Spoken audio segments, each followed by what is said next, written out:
کس قدری مادر رو نداند. همه دنیا بر او لعنت میخواند. چو شیرین است مادر بر بی فرزند. کس مادر ندارد او میداند مادر.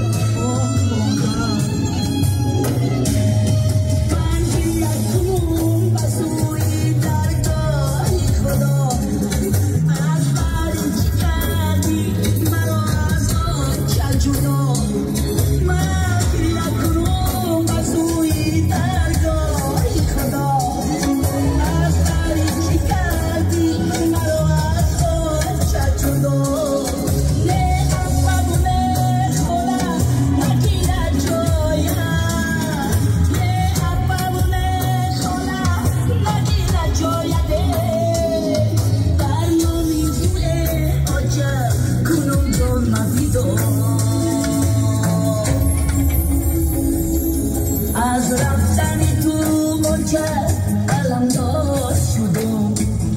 کجایی آچه خودم غمی به آچگی بیمار شدم. کجایی آچه خودم غمی به آچگی بیمار شدم.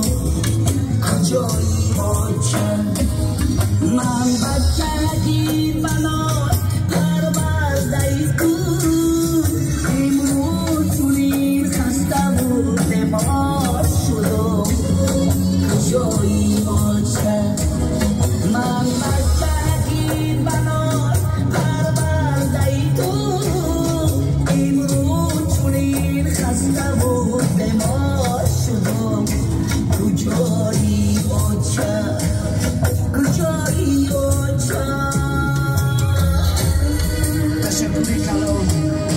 سرود مادر بیا برای بزرگی پدر و مادر که ستون خاندان ما و شما پدر و مادر است. یک کسی که خود را درک نمی‌داریم.